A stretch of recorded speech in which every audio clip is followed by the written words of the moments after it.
Boa noite a todos. Obrigada da presença de vocês. É um prazer receber aqui na Betel o Bob Wolfson, esse fotógrafo incrível, que eu acho todo mundo super curioso para ouvir as histórias e ouvir um pouco da fotografia, o que está por trás da fotografia dele. Esse é o programa Pretzel Talks, o programa da Betel que junta pessoas incríveis e dessa união saem histórias maravilhosas. A gente tem um conjunto de entrevistas vasto já, que é depois disponibilizado no YouTube. Então são todos gravados e depois quem perdeu vai poder acessar o YouTube do Pretzel Talks. Dentro do site da Betel a gente tem o caminho para depois poder assistir. Eu vou passar a palavra para o Sérgio Napchan, que é o querido antecessor meu na presidência da Betel. Ele vai conduzir a entrevista junto com a Luciana, que é prima dele, Luciana Napchan. E é um prazer, Bob, ter você aqui. E acho que a gente vai ter uma noite maravilhosa. Acabando a entrevista, o Bob trouxe os livros dele e ele vai fazer a gentileza de autografar, para quem quiser, os livros que estão ali. São 2 livros que ele trouxe, ele vai poder contar um pouquinho dos livros para vocês. Boa noite, obrigada. Mais uma noite do Pretzel Talk, né? E eu acho que vale um pouco de contexto, né? Que esse Pretzel Talk ele foi concebido na época da pandemia. E uma das razões pelas quais a gente concebeu esse projeto é porque na época a sinagoga não podia, né, ser frequentada. Então toda a nossa programação, de repente, da noite para o dia, passou a ser virtual. Então a gente começou a pensar o que seria interessante fazer para promover uma vida mais interessante virtual para além dos serviços religiosos, que já são muito especiais aqui na sinagoga. Então a gente vai fazer essa conversa, a gente vai fazer uma conversa a 3. A Luciana Napchan também é fotógrafa, né? Então a ideia de convidá-la, né, não é fisiologismo, porque ela é minha prima, mas porque ela tem esse olhar da fotógrafa, que eu acho que vai enriquecer bastante aí as nossas perguntas. Então eu estava pesquisando um pouco a tua história, Bob, e é muito interessante. Uma das coisas que me chamou a atenção, você começou muito cedo, né, nesse mundo da fotografia, com 16 anos, né, e depois você fez a tua formação. E a tua formação, curiosamente, foi em ciências sociais. Então, acho que a primeira pergunta assim, que eu tenho curiosidade, em que medida uma formação como essa impregnou o teu trabalho, ou impactou de alguma forma no início da tua carreira como profissional? Bom, boa noite, obrigado pelo convite, obrigado por estar aqui. Casa relativamente cheia, né? Legal. Obrigado, Luciana, também, por ter aceitado participar aqui da nossa conversa. E a você especialmente, que foi feita toda... A você e a Isabel, né? A gente fez toda a costura dessa história, né? Bom, na verdade, assim, eu comecei a trabalhar, eu me tornei fotógrafo não por vocação, mas por uma circunstância da minha vida. Meu pai morreu, eu tinha 15 anos, e eu tive que trabalhar. E eu consegui um emprego de office boy no estúdio da Editora Abril, que era na Avenida Rebouças, na época. Depois mudou-se lá para a sede deles. E aí, paralelamente, eu tinha meus interesses que não eram esses de ser fotógrafo. Eu estudava no colégio de aplicação, que era um colégio da Faculdade de Filosofia, e estava me dirigindo para as ciências sociais. E continuei meio dicotômico nessa vida, né? De um lado, eu já tinha, muito cedo, com 17, 18 anos, eu já tinha um ofício, eu já era um fotógrafo que ganhava a minha vida, né? Muito garoto, meus amigos todos tiravam férias, iam viajar, e eu sempre estava trabalhando, né? E isso me deu, desde cedo, tendo esse ofício, eu falei, bom, é o que eu sei fazer, é isso. E o meu interesse era realmente em ser um cientista político, alguma coisa assim. Porém, quando eu entrei na faculdade, eu não era muito bom aluno, era bem vagabundo, inclusive. E eu falei, bom, teve um momento que eu falei assim, bom, eu já tenho isso aqui, já sei fazer, já tenho uma profissão, já tenho pessoas que me chamam para trabalhar.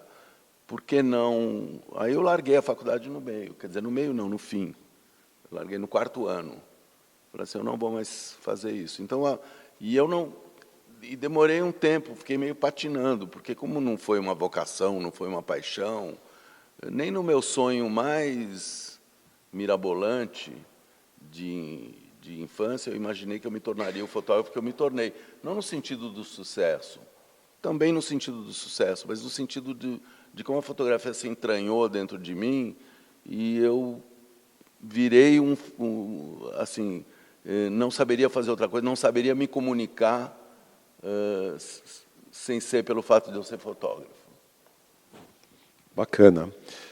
Conta para nós um pouquinho, assim, quem são os Wolfensohn, de onde eles vieram, em que medida essa origem traz alguma coisa no teu trabalho, na tua carreira? A minha mãe é Anders, veio da Polônia, né? Eles vieram numa imigração dos anos 20, pré-guerra, né? Tanto meu pai como minha mãe. Eles se conheceram no Brasil, não tinham nada a ver um com o outro, mas a minha mãe veio nos anos 20, chegou aqui com 4 anos e veio da Polônia, e todo o resto da família dela ficou na Polônia e todo mundo morreu. A família do meu pai já tinha uns primos deles, do meu avô, morando em Recife, tinham vindo numa imigração do começo do século, e o meu avô veio primeiro, olhou aqui e falou assim, acho que dá para ficar por aqui. Tem uma história que é uma lenda, eu acho que não deve ser verdade, que eles iam para a Argentina, que era a Meca, né? A Argentina era a 3ª economia do mundo, era um país, era um Eldorado para a imigração judaica. Então, que eles, na travessia, quando chegaram em Recife, que foi o primeiro porto que eles pararam, eles falaram, não aguento mais essa viagem, vamos ficar por aqui. Então, foi um pouco... Tem essa lenda aí em torno da minha família, mas eu não acredito que seja isso. E eles desceram todos em Recife e ficaram lá. Meu pai só chegou em São Paulo quando ele já tinha 40 anos. Então, esse é um pouco da história da minha família. É isso. Legal. E o Bom Retiro nesse... Bom, aí nós fomos morar eu nasci no Bom Retiro, morei a vida inteira no Bom Retiro. Eu estava até, de vez em quando... engraçado, até os 10 anos de idade, eu estudava em escola judaica, tudo. E para mim, todo mundo era judeu. O mundo inteiro era judeu. Eu não me sentia minoria. Eu me sentia maioria.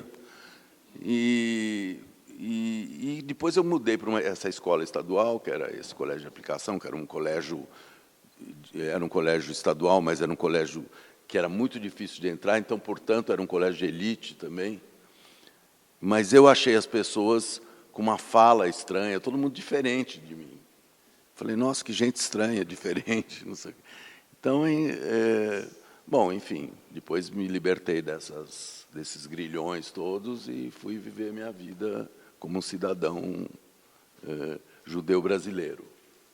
Mas é interessante isso, porque meus amigos todos... O prédio que eu morava, na Rua Afonso Pena, tinha 57 apartamentos, todos escritos com aquelas letras góticas, e todos os sobrenomes eram judaicos, assim, com poucas vogais, muitas consoantes.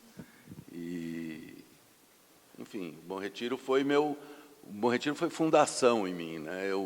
Todas as leituras que eu faço do meu trabalho, da minha infância, da coisa, eu conecto a essa experiência. Até tem uma amiga que era escritora, falou, não começa com Bom Retiro as suas frases, porque todos os preâmbulos, todos os prólogos, todos os prefácios dos meus livros, eu começava assim, no Bom Retiro, não sei o quê, não sei o quê. Para um outro... Tem até um amigo meu fez uma musiquinha, no Bom Retiro ele nasceu, que era aquele Bat Masterson, lembra desse? No Bom Retiro ele nasceu e entre judeus se criou, seu nome em lenda se tornou Bob Wolfensohn. Então, ele Enfim, para você ver como o Bom Retiro é entranhado em mim, né? É toda a minha... Eu vim dali, e dali estarei sempre. Eu reconheço, porque como eu sou um bom retirano também, eu já li muita coisa a respeito do Bom Retiro, coisas que você escreveu, e a gente costuma falar que a gente sai do Bom Retiro, mas o Bom Retiro não sai da gente. Quem nasceu no Bom Retiro e viveu a década de 60, 70, até 80, né, o Bom Retiro tinha uma vida muito vibrante, né? Continua tendo de uma outra forma, eu digo no sentido mais... Que bom, legal. Luciana. Eu também queria agradecer a todo mundo, agradecer a Sérgio, Bob, vocês também. Eu queria te perguntar uma coisa. Hoje a gente está tão invadido com imagem, né? Todo mundo tem imagem. Todo mundo tem uma câmera fotográfica, todo mundo guarda memórias. Parece que a nossa vida só acontece quando a gente fotografa, né? Como que você guarda as suas memórias familiares, as suas imagens, se você imprime? Como que estão as fotos dos seus antepassados? Como que está esse arquivo pessoal seu? Bom, não sei se todos aqui sabem, né? Eu tive uma inundação em 2020 que atingiu 80% do meu acervo. E, em geral, eu tenho uma produção muito grande, né? São 55 anos de carreira, né? De fotografia, fora as fotografias feitas aleatoriamente, de qualquer, assim, as coisas familiares e tudo mais. Então, eu ia guardando, não organizava. Eu tinha uma pessoa que cuidava do meu acervo, mas eu, pessoalmente, não tinha muito contato com o acervo, né? A partir dessa inundação, eu, enfim, o acervo foi atingido em 80%, e havia uma possibilidade de restauração que o Instituto Moreira Salles me ajudou nisso. Quando eu soube da minha inundação, eles se prontificaram, colocaram vários voluntários no meu estúdio durante uma semana para preparar algum tipo de resgate para depois haver uma restauração.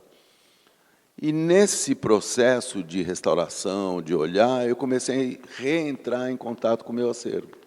E aí eu comecei a entender a dimensão dele, a guardar, a olhar coisas que... E as pessoas que passaram esses anos trabalhando comigo, da inundação para cá, começaram a coletar coisas. Falando assim, olha isso, olha aquilo, que eu nem sabia, nem lembrava que eu tinha feito. Fotos desde o Bom Retiro, e desde que eu tinha 15, 16 anos. E aí agora eu guardo mais ou menos, assim, eu misturo, guardo umas coisas digitalmente, muitas coisas ficam só no celular, outras coisas estão nesse bolo desse restauro aí, outras coisas eu recolho. Esse livro Exteriores é um pouco resultado dessa reconexão com o meu acervo, né? E ele é do ponto de vista desse ponto de vista muito aleatório, são fotos que não tinham um fim específico, né? Então, eu faço assim, vou misturando coisas de família com coisas também da minha vida.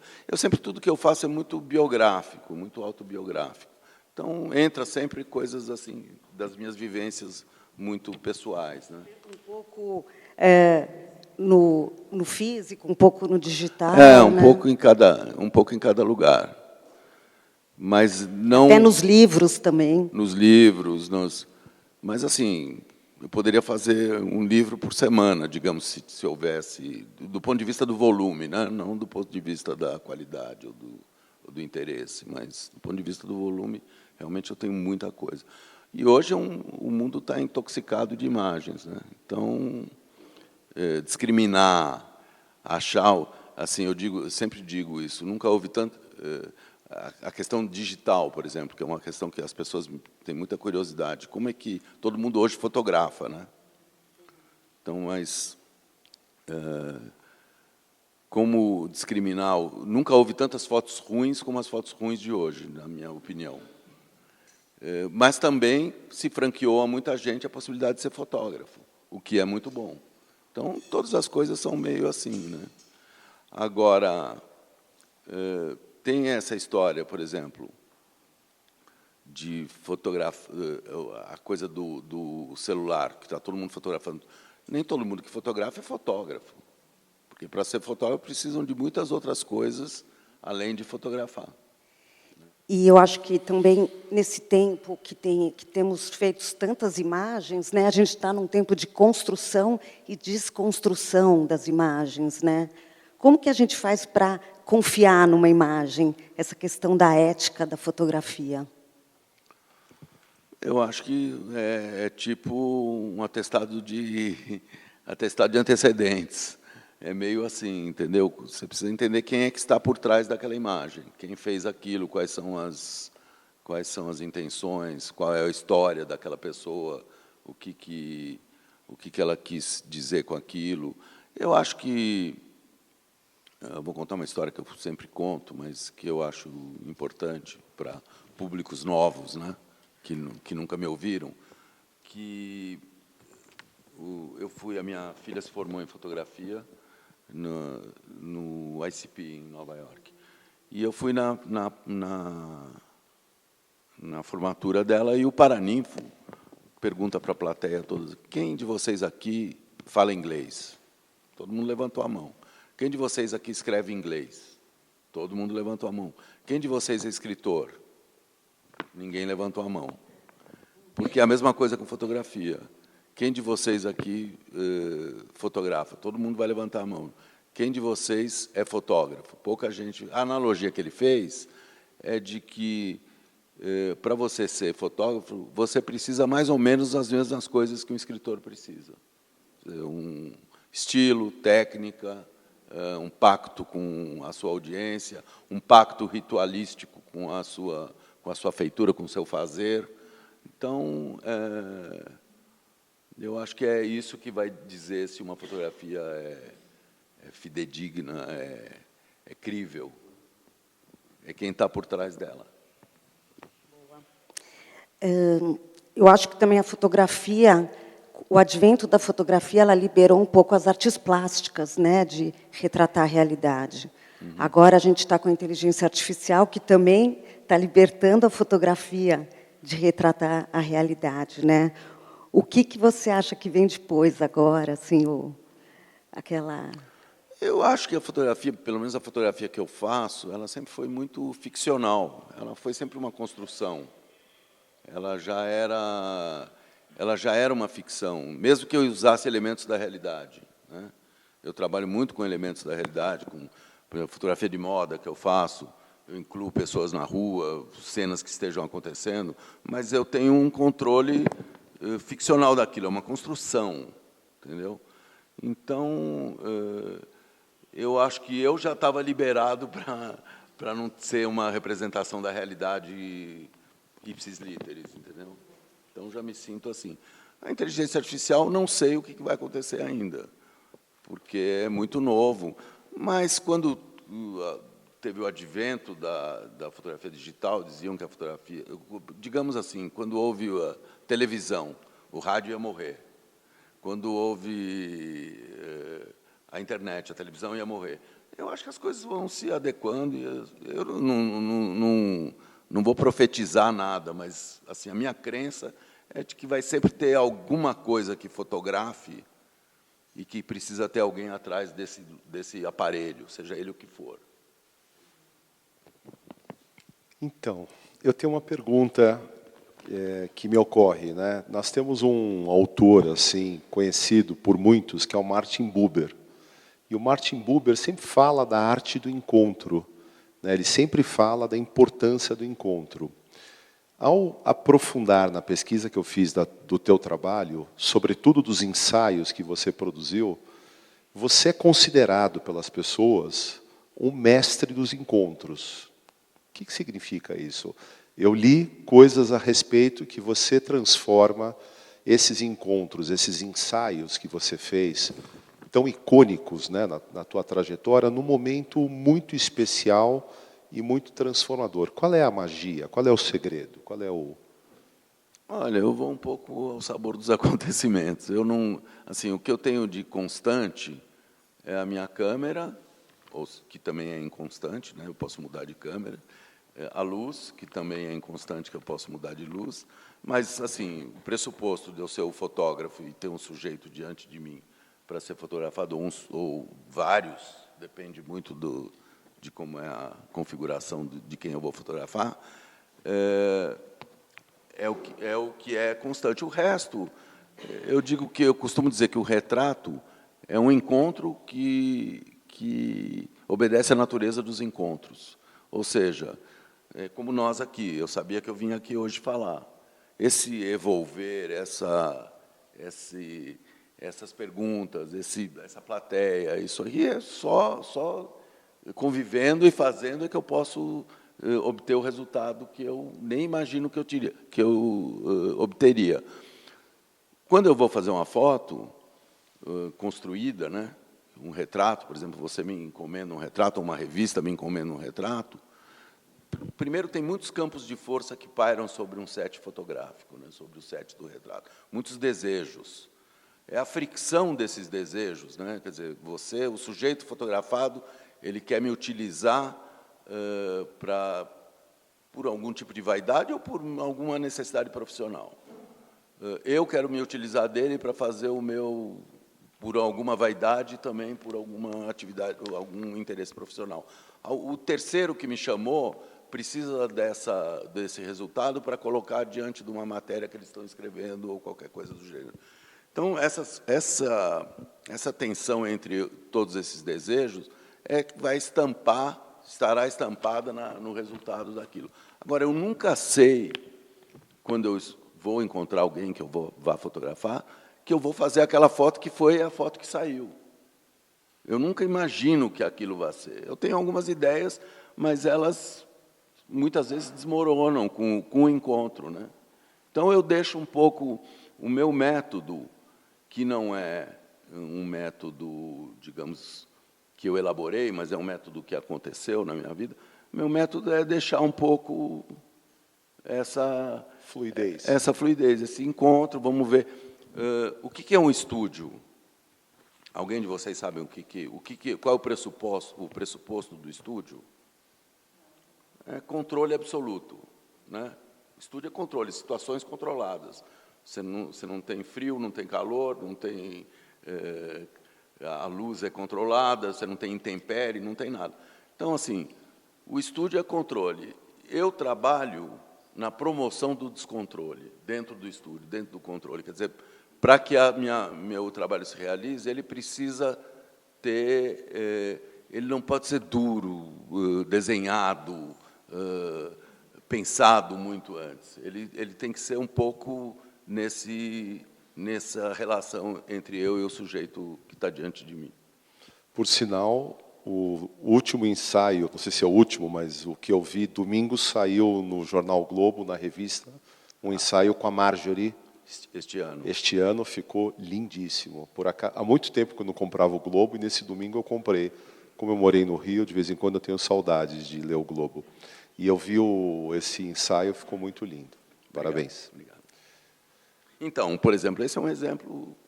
Eu fui lá, Marjorie este ano, que eu nem sabia direito quem era. Super artista. Pois é, me disseram que era uma artista muito conhecida. Eu sabia quem ela era, mas não conhecia fisicamente.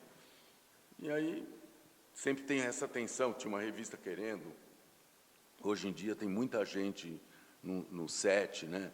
O computador também facilita um monte de intrusões, né? De gente falando, ai, que lindo, ai, que feio, ai, que isso, ai, que aquilo, não sei o quê. E você tem que ser o maestro de controlar todos esses desejos para que você consiga fazer seu trabalho, né? Então, é uma medida que não é científica, né? Não é ensinável, não é científica, é de sentir a temperatura do lugar e tentar se encaixar ali para poder fazer alguma coisa que tenha algum tipo de relevância. A foto, ela é o instante que está sendo fotografado ou o instante em que a foto é vista por outros? Que momento é? A foto brilha quando? Olha, eu acho que a fotografia, ela não é naquele momento. Ela é quando ela se realiza, para mim, assim, na sua fisicalidade. Eu gosto, obviamente, digitalmente também, mas, assim, quando você imprime uma fotografia, ou quando ela está num livro, ou quando ela está na parede de uma exposição, enfim, ou quando ela está numa revista, eu acho que é quando ela se realiza. Então, quando ela entra em contato com um espectador que possa ter uma experiência sensorial com a sua fisicalidade, com a questão física. Eu acho que a fotografia se realiza nesse lugar aí. E se ela vai sobreviver ou não, depende também muito do conteúdo dela, né? Depende de quem. Por exemplo, eu digo que as pessoas fotografadas carregam as fotografias também. Quer dizer, você fotografa alguém. O Andy Warhol dizia uma coisa que é uma provocação, óbvio, mas ele dizia que fotografia boa era só de gente famosa. Isso era fazia parte dos statements dele, né? Mas se você realmente pega uma foto que às vezes é banal, que você fez, que eu fiz nos anos 70, mas essa figura se transformou, sei lá, num presidente da República, essa fotografia passa a ter um valor muito maior, porque a figura fotografada trouxe ela até os dias de hoje, entendeu? Legal. Luciana. Você acha que o fotógrafo consegue ser neutro na hora de fotografar? O quanto que você, quando você fotografa alguém, você está se mostrando, ou o quanto você tenta não invadir o espaço dessa pessoa e deixar, sabe? Porque você está pondo o que você vê da pessoa ou o que ela te mostra. Como que você trabalha com isso? Olha, eu acho que o Avedon, Richard Avedon, um fotógrafo americano, que eu admiro muito, ele dizia que um conjunto de fotografias dele dizia muito mais dele do que das pessoas fotografadas por ele. Ele fotografou todas as pessoas fundamentais da segunda metade do século XX na cena cultural mundial. Eu acho que é isso, você imprime um jeito pessoal, que não é nem deliberado, né? Você não fala assim, vou imprimir meu estilo, você vai fazendo. E o seu estilo vai aparecendo. E aquilo, quando você faz o conjunto, você fala assim, bom, isso aqui tem um sentido, tem uma cara, né? Uma linguagem, exato. Se o fotógrafo consegue ser neutro, né? Sim, outra coisa. Eu, às vezes, diante de gente que eu não admiro, e isso acontece com alguma frequência, eu consigo ser neutro. Eu dou um passo atrás e deixo a pessoa, o histrionismo dela, ou seja lá, a canalice dela, ou que seja lá o que for, que venha, que suba, que apareça nas imagens. Então, nesse sentido, eu não sou muito... eu não dirijo muito, eu deixo que isso aconteça da forma como vai acontecer. Já que você tocou no assunto do Richard Avedon, você podia, de repente, falar para a gente quem são os seus fotógrafos, fotógrafas ou artistas que te influenciaram e que te influenciam atualmente, para a gente, de repente, também estar conhecendo? Bom, assim, se há alguma coisa que é original no meu trabalho, é o fato de eu transitar por muitas vertentes da fotografia, né? Com algum tipo de desenvoltura da minha parte e dos grupos que praticam todas as vertentes, de me aceitarem nelas, né? Então, eu tenho muitos ídolos. Mas, assim, nessa questão do retrato, que é a questão mais central minha, assim, onde a minha persona pública é mais conhecida, eu acho que os dois grandes mestres meus são o Richard Avedon e o Irving Penn. Por acaso são judeus. E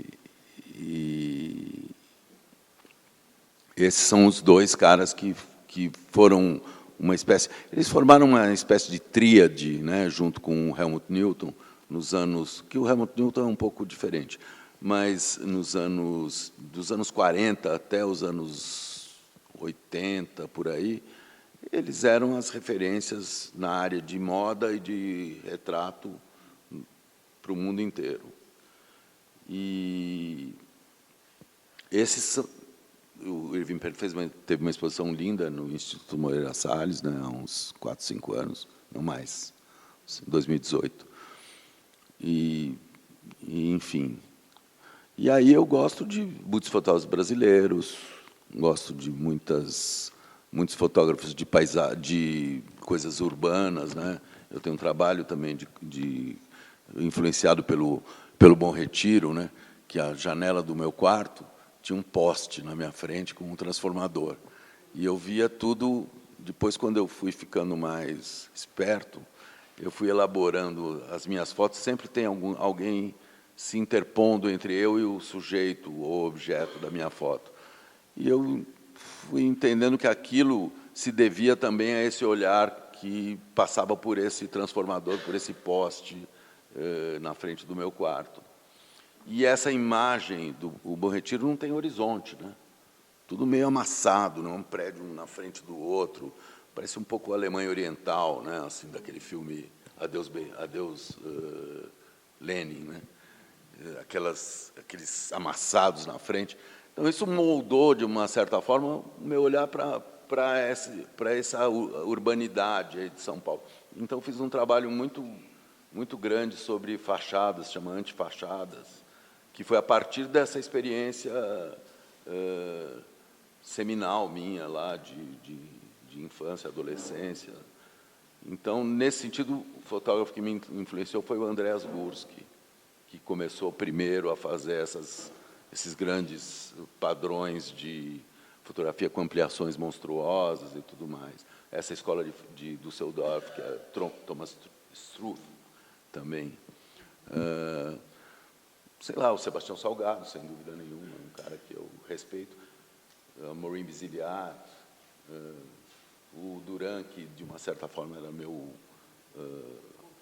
contemporâneo oposto, antagônico, e também é um cara que eu respeito muito. Enfim, tem inúmeras pessoas que eu observo, vejo. E a gente está numa época também do selfie, né? Você já do selfie.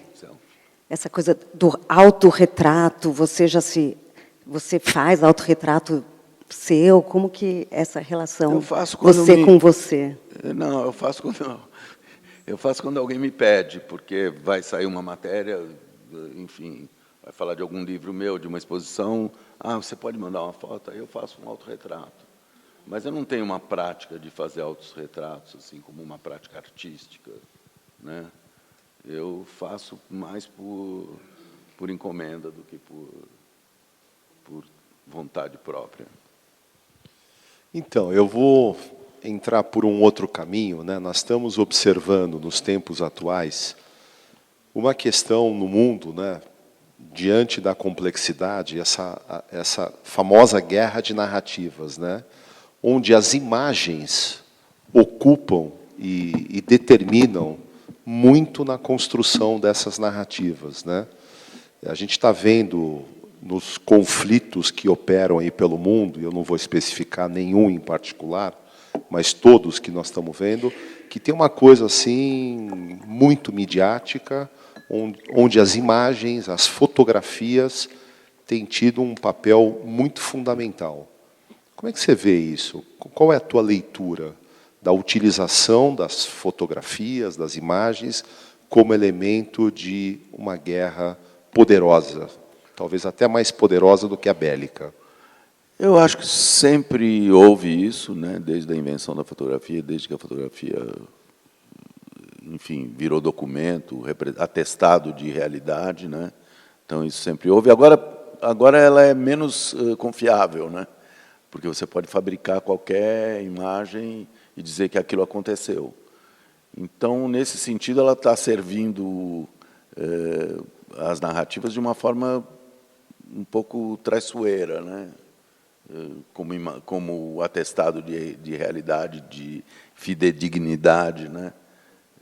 Não há mais uma confiabilidade de que se está na fotografia é porque aconteceu. Não, isso aí é fake news. Isso aí não, esse cara não estava aí, puseram ele ali, tiraram daqui, entendeu?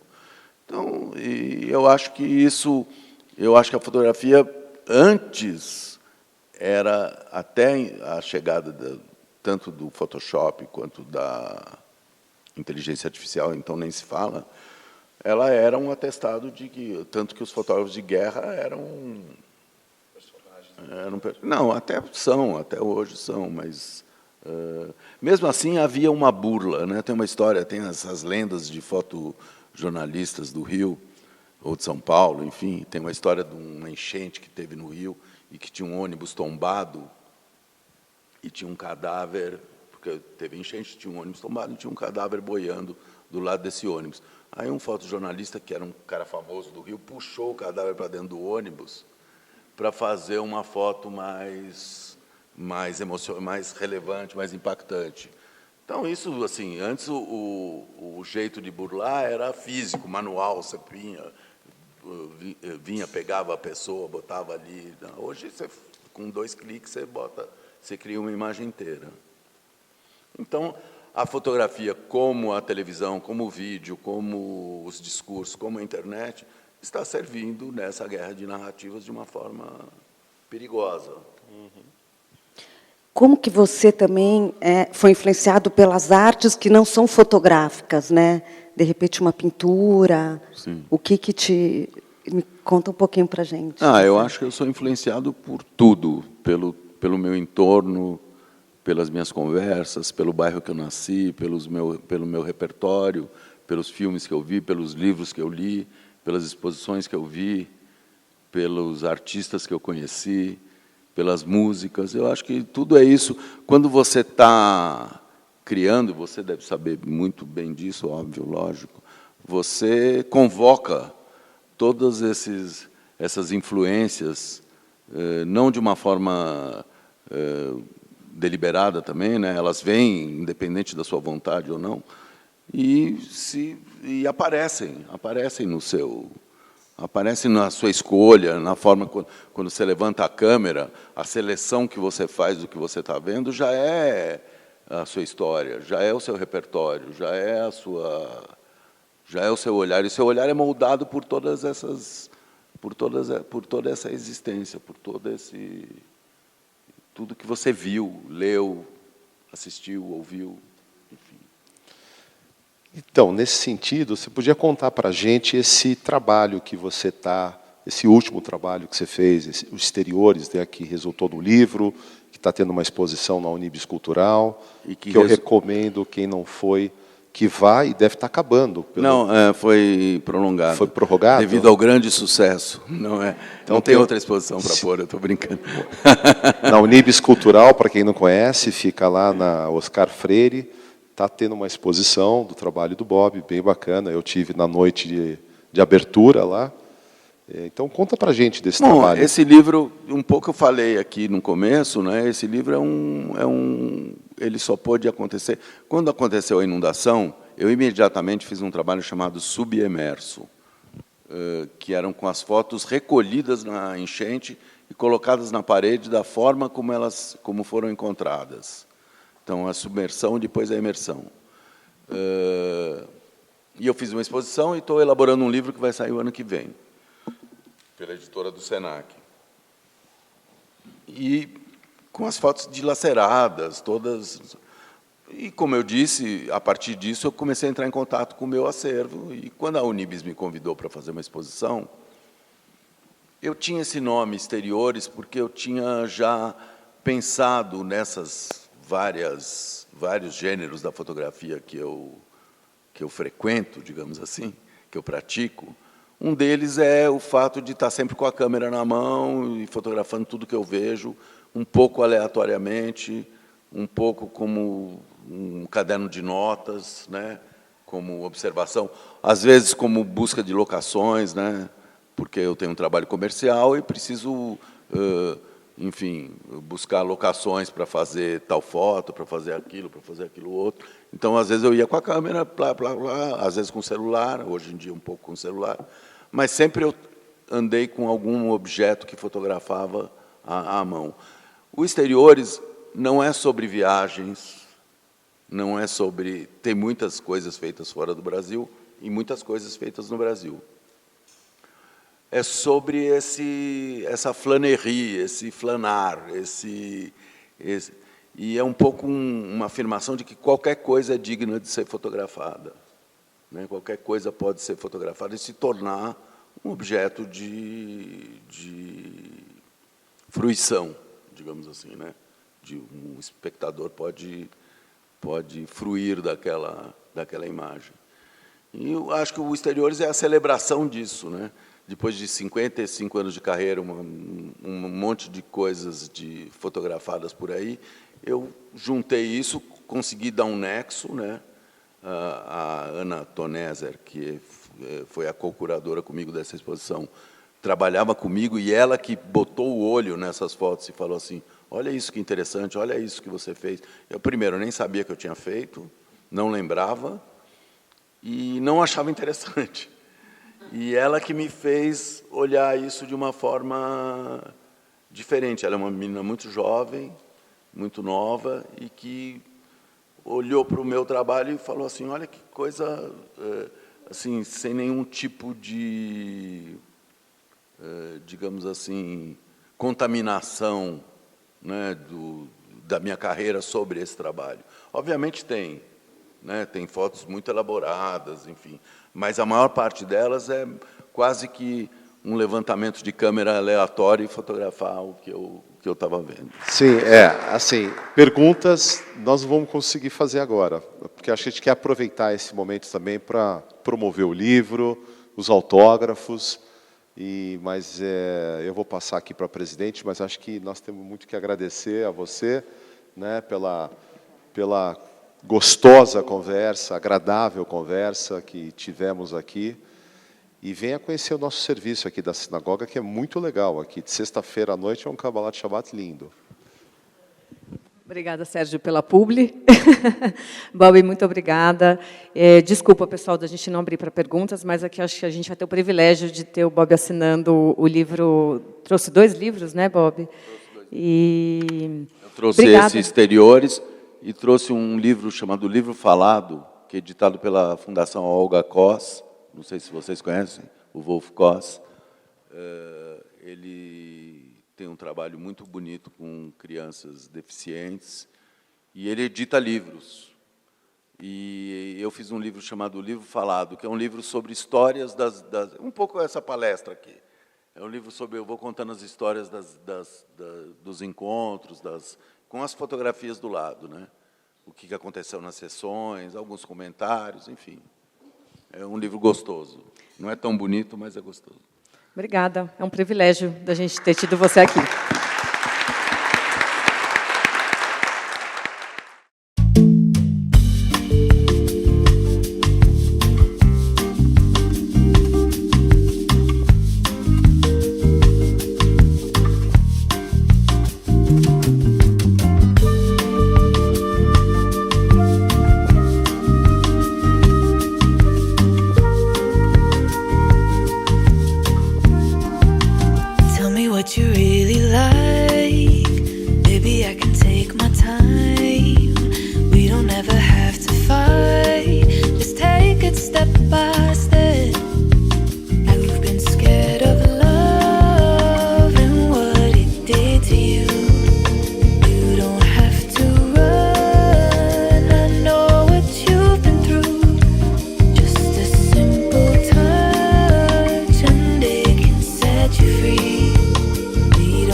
Então, acho que foi muito bacana, uma conversa íntima, né?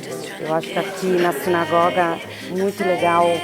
A gente está precisando, na nossa sociedade atualmente, escutar. Então, é muito bom esses encontros presenciais para as pessoas se escutarem. Obrigada. Foi uma noite de inspiração para mim. Que eu tenho certeza que a partir de hoje, nos meus trabalhos, eu vou colocar muito do que eu aprendi hoje. Porque uma parte eu já sei que eu já executo, já coloco essa emoção, e contar as fotografias a partir também do que eu aprendi hoje vai ser uma experiência incrível. Fiquei muito feliz de estar aqui. Foi muito... Gostei bastante de ter vindo aqui. Foi uma surpresa para mim, assim, porque foi dentro da sinagoga, né? Achei muito bonita a plateia, enfim, muito diversa. E a conversa fluiu, foi muito gostoso de falar. Houve uma empatia grande entre as pessoas e a minha fala. Então é isso.